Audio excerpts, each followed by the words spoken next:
Olá, pessoal. Bom dia, boa tarde, boa noite. Passando aqui em primeiro lugar para agradecer a todos vocês que estão inscritos, a todo mundo que está curtindo, a todo mundo que está compartilhando. Pessoal, neste exato momento, copie e cola essa grande live aí nos grupos do WhatsApp, nos estados. Iremos falar sobre os atentados que aconteceu agora em relação ao presidente Trump, ao Jair Messias Bolsonaro, a troca agora do presidente, sai o presidente e entra outro. Iremos falar sobre o desespero no Supremo Tribunal Federal. Pessoal, Hugo Mota também envolvido aí no caso do Banco Master, assim como os ministros, assim como o ministro Alexandre de Moraes e a sua família. O ministro André Mendonça tomou uma decisão agora bomba que vai impactar o nosso Brasil. Você que está chegando agora, eu peço bastante a atenção de vocês e principalmente o compartilhamento. Copie e cola essa grande live nos grupos do WhatsApp, nos estados. Coloca nos comentários qual o número do like de vocês, doutor, é o 1, é o 2, é o 3, é o 4. Vai se inscrevendo, que a inscrição de vocês é de graça, e compartilha o máximo possível. Estamos com 49, vamos chegar a 100. Pessoal, Renan Calheiros acusa agora Hugo Mota também de apresentar emenda em benefício de Daniel Borcaro e do Banco Master. A medida obrigaria fundos de previdência e pensão a investir em fundos ligados ao Banco Master.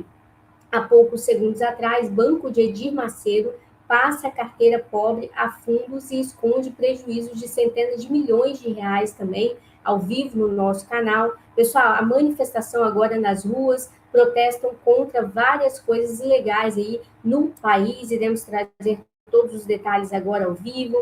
Brasil registra mais de 150 estupros de vulnerável por dia no governo Luiz Inácio Lula da Silva, mostrando que é preciso endurecer as penas. Daqui a pouquinho a ação aí do ministro André Mendonça em relação ao Lula, há poucos segundos atrás, sobre esse esquema aí de corrupção do Banco Master. Pessoal, Receita Federal realiza mega operação na região do Brás, em São Paulo, com alvo em falsificações de produtos, principalmente da seleção brasileira. As lojas estão sendo fechadas, produtos apreendidos e a operação deve durar em mais ou menos 2 semanas. A Polícia Federal marca o interrogatório de Roberta, amiga de Lulinha, sobre o roubo do INSS para esta semana, provavelmente na quarta-feira. E, pessoal, Hugo Mota diz que vai seguir o regimento da Câmara para instaurar a CPMI, o que na prática significa que a CPMI do Master ficará na geladeira.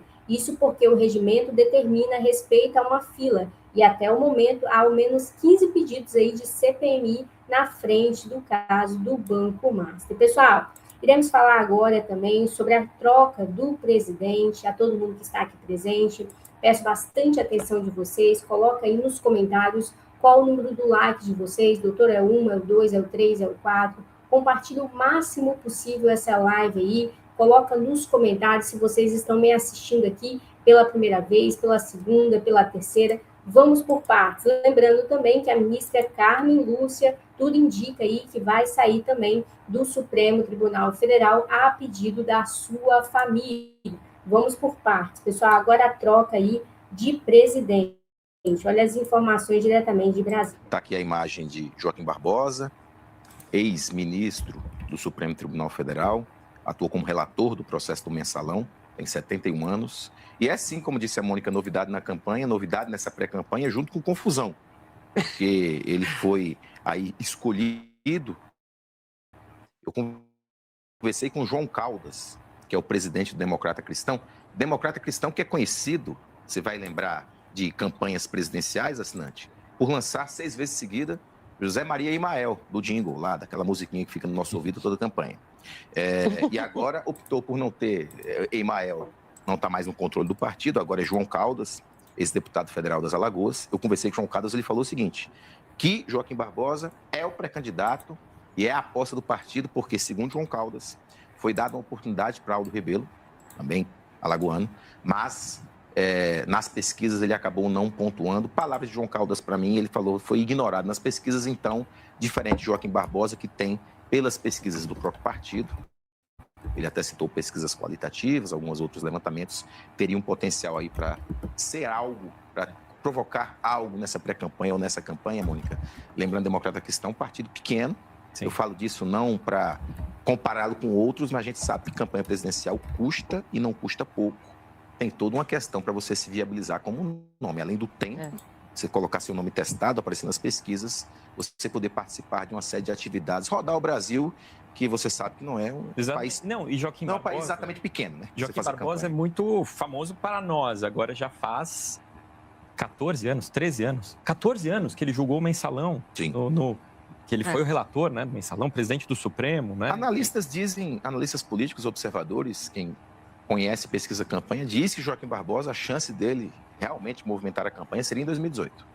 2018, ali depois da Lava Jato. Ele foi pressionado, né? Foi pressionado, quase lá. E disseram que ali o cavalo selado passou para ele. Claro que é difícil fazer esse exercício. História de cavalo selado, na frente de selado. Político. É importante, porque a história é muito veloz, né? Muito dinâmica. As coisas mudam de repente, né?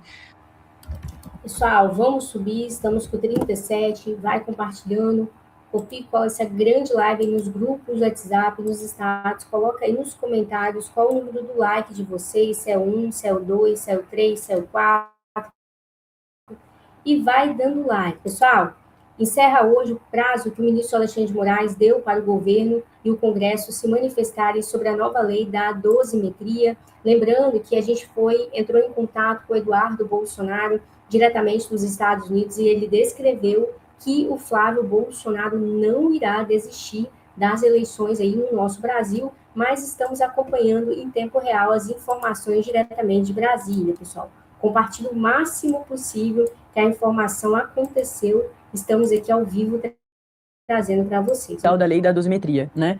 Inclusive, a anistia voltou a ser discutida. Mas o prazo dado pelo ministro do STF, Alexandre de Moraes, para que o Palácio do Planalto e o Congresso Nacional se manifestem sobre as ações que questionam a constitucionalidade da lei, chegou ao fim. E também, o Bus, já acrescentar essa conversa nossa sobre a dosimetria, mas saiu um recorte bastante interessante da Genial Quest, pesquisa importante, que testa também o cenário eleitoral, mas testa diversos cortes da opinião pública sobre assuntos importantes. Também testou a dosimetria. E nesse recorte, para 52% dos brasileiros, esses 52% dos brasileiros discordam em reduzir as penas dos condenados pelo 8 de janeiro. Tem tudo a ver com a discussão da lei da dosimetria, que é justamente isso que foi para o Executivo, que vetou integralmente, voltou para o Congresso, o Legislativo foi lá e aprovou, e agora ficou nesse grande impasse, jogou para o outro lado da Praça dos Três Poderes, para o Judiciário, e a gente está esperando, portanto, agora o que vai acontecer a partir desse rolo todo, né? E com a opinião pública, com a maioria discordando da redução da pena dos condenados ali pelo 8 de janeiro, o Bus. Exato.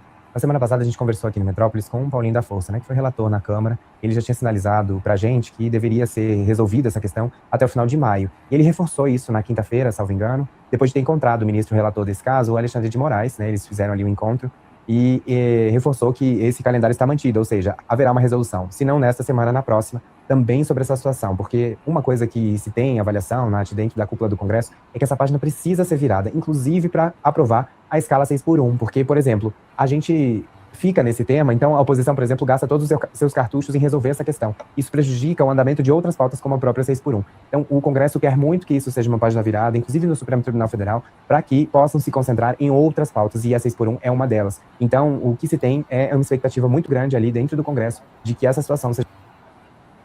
Pessoal, quero chamar a atenção de vocês, peço que vocês se concentrem neste canal. Hoje a gente vai fazer uma reunião com uma das pessoas aí do PL. Então, a gente precisa eleger o máximo de deputados, senadores e presidente do PL para o nosso Brasil avançar. E agora a gente vai descrever o que vai acontecer dentro do Supremo Tribunal Federal com esta informação que chegou agora. Lembrando, pessoal, que o presidente Trump foi alvo de diversos atentados, o Jair Messias Bolsonaro, o Daniel Vorcaro aí passou mal dentro da cadeia, foi para o hospital e voltou. O seu amigo, entre aspas, aí, descreveram que cometeu suicídio. O avião do ministro André Mendonça dando pane, né? Aí, várias questões técnicas, entre aspas, sempre que vai viajar, algum problema dá no avião aí do ministro André Mendonça. Será por quê, né, pessoal? Compartilha essa bomba que chegou e a gente vai trazer aqui ao vivo para os nossos seguidores. Só quero chamar a atenção de vocês, compartilhe o máximo possível Copie essa grande live nos grupos, WhatsApp, nos status. Chegamos a 122 mil inscritos, vamos chegar a milhões, a trilhões de eleitores, de pessoas do bem, que acreditam em Deus, pátria, família e liberdade, e principalmente que vai mudar a realidade hoje, agora, do nosso Brasil. A multidão foram presos coletivamente e tiveram seus direitos humanos violados. Tudo isso para serem julgados por um tribunal incompetente, composto por juízes suspeitos e politicamente motivados. Nós derrotamos o bolsonarismo! O brasileiro comum, sem conhecimento jurídico, não faz ideia da injustiça que foi cometida pela justiça contra os manifestantes do 8 de janeiro. São ilegalidades que permanecem até hoje e que se somam a novas agressões ao Estado de Direito, como a recusa de Alexandre de Moraes em aplicar imediatamente a nova lei da dosimetria, um dispositivo penal legítimo aprovado pelo Congresso eleito, que já está em vigor em todo o país, exceto no gabinete do ministro do STF. No meu comentário de ontem, eu abordei essa aberração judicial, mas depois eu percebi que em nenhum momento eu falei sobre a importância da lei em si. E para compreender a dimensão da crueldade do ministro Alexandre de Moraes, nós precisamos falar sobre a dosimetria, o cálculo da pena estabelecida pelo juiz ao condenar um réu. Para começo de conversa, esse cálculo deve seguir parâmetros fixados em lei. A ideia é que a pena seja proporcional ao delito. E para isso, o juiz leva em conta vários critérios que atenuam ou agravam a punição. A personalidade, a conduta social da pessoa, se ela tem antecedentes criminais, se é reincidente, se ela estava armada ao praticar o ato, a intensidade do dano que ela gerou. Por exemplo, uma mãe de família, amorosa, trabalhadora, sem antecedentes criminais, desarmada, cujo rabisco de batom foi removido com um jato de água, em tese, deveria ter sua pena muito aliviada. O mesmo vale para um senhor de mais de 70 anos, que nem estava presente nos atos do 8 de janeiro e só fez um pix de R$500 para uma vaquinha de ônibus dos manifestantes. Contudo, ambos os réus, a moça do batom e o idoso do Pix, foram sentenciados a 14 anos de prisão. E é esse tipo de abuso que a nova lei da dosimetria combate. Essa lei impede o que o direito romano, lá na antiguidade, chamava de bis in idem, ou seja, a dupla punição, condenar o acusado 2 vezes pelo mesmo fato. É um princípio jurídico tão elementar que ele existe há mais de 2000 anos, mas a turma do EF, em pleno século XXI, fez questão de ignorar esses fundamentos básicos e puniu os réus do 8 de janeiro, somando as penas dos supostos de tentativa de golpe de Estado e de tentativa de abolição violenta. Isso foi condenada àqueles absurdos 14 anos de prisão.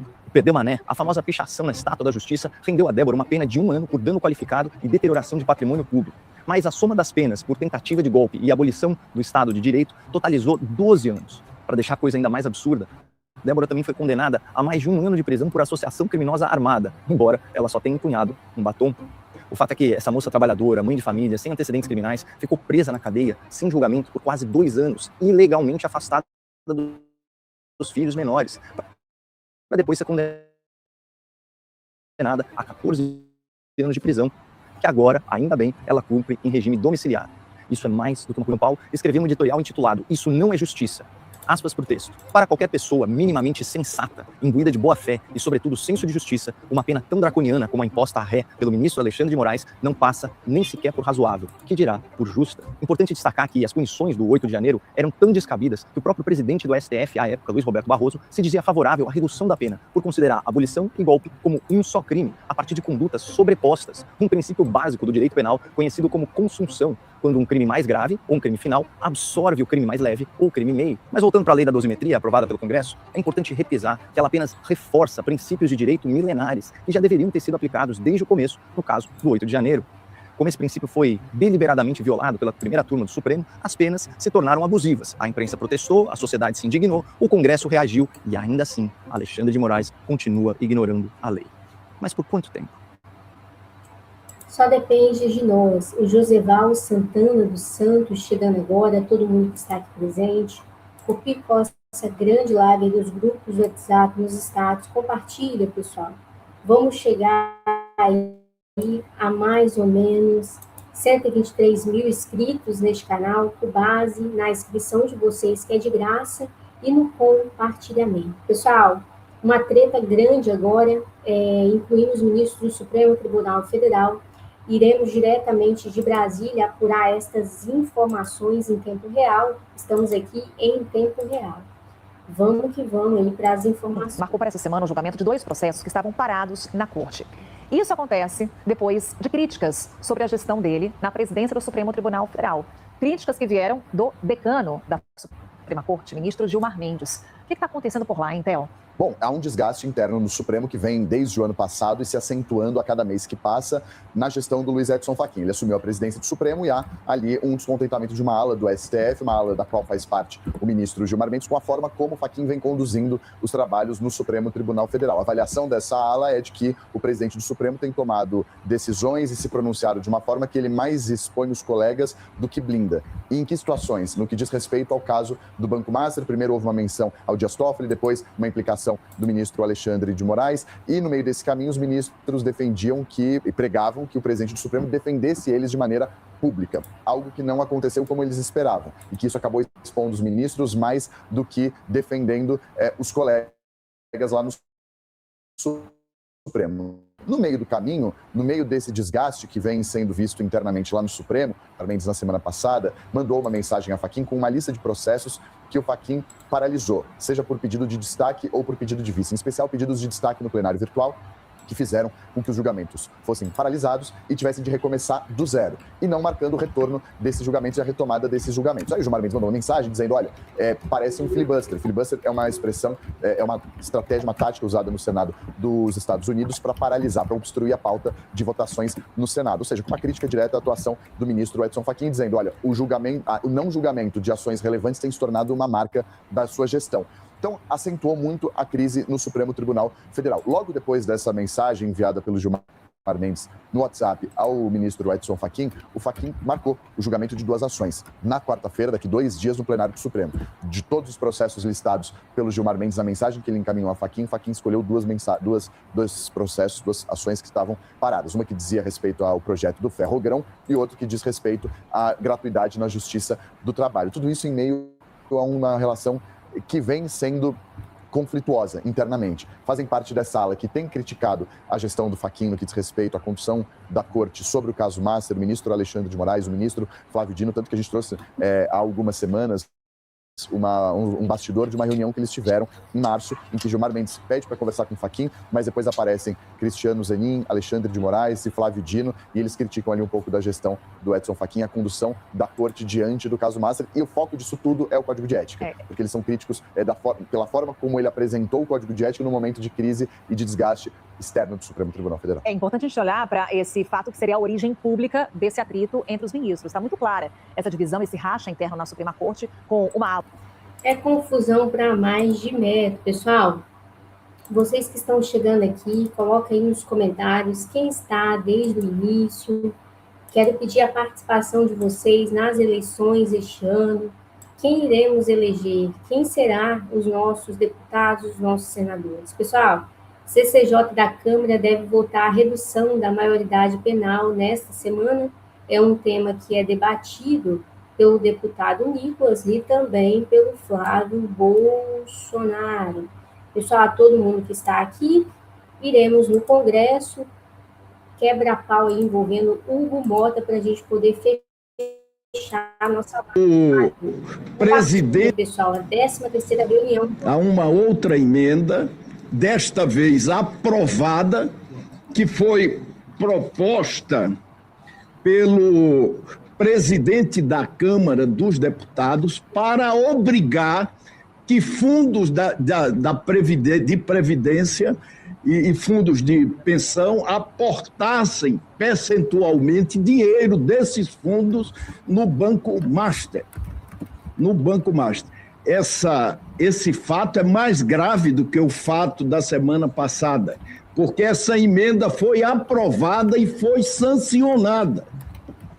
E a cunhada do presidente da Câmara dos Deputados recebeu 140 milhões de reais do Banco Master, a pretexto de um empréstimo que venceu, nunca foi cobrado e nunca teve nenhuma parcela paga. Então... Pessoal, o Banco Master está envolvido também na questão do INSS. Pessoal, iremos daqui a pouquinho apurar as informações sobre a questão do presidente Trump, a determinação agora, a invasão no país. Quero chamar a atenção de vocês. Copie e cola essa grande live nos grupos do WhatsApp, nos estados. Quem iremos eleger este ano no nosso Brasil? Este canal aqui vai eleger os representantes do povo, então quero chamar a atenção. E inscreva-se neste canal também, pois é de graça. Compartilha, curta e se inscreva. Compartilhe o máximo possível. E daqui a pouquinho a gente vai falar sobre a ação do presidente Trump dentro do nosso Brasil. Obrigado pela audiência. Já a gente volta com todas estas informações. Vamos que vamos.